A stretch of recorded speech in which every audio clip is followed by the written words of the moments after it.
right, we are online. Hold on a second.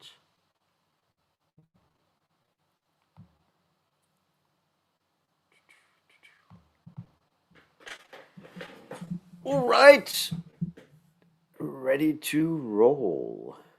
Let's see, this, this, and that. See the camera.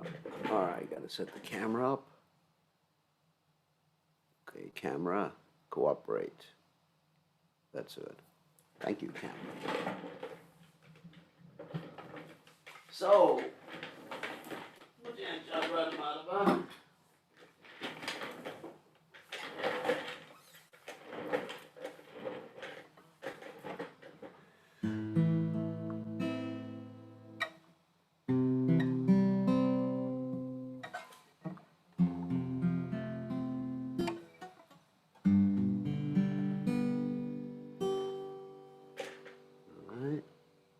and a 1, and a 2, and a ray, 3, and a 4.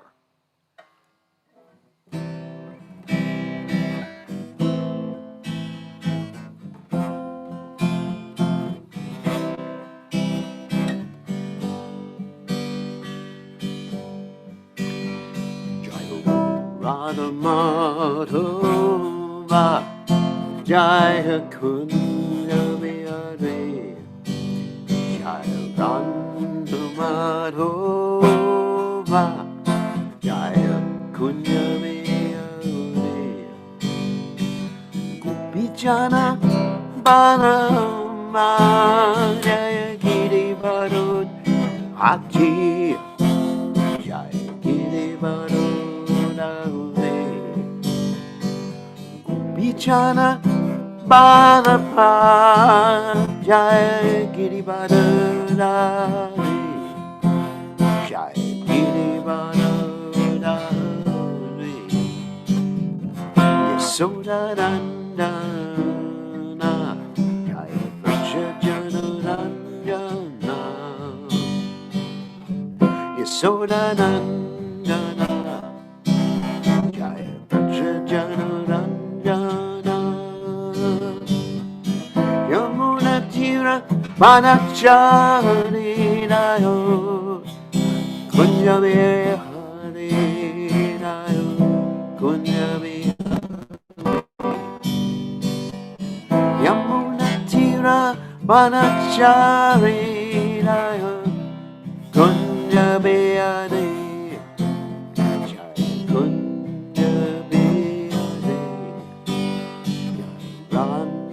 Madhova Jaya Kunja Vihare Jaya Ranga Madhova Jaya Kunja Vihare Gopijana Bharava Jaya Girivara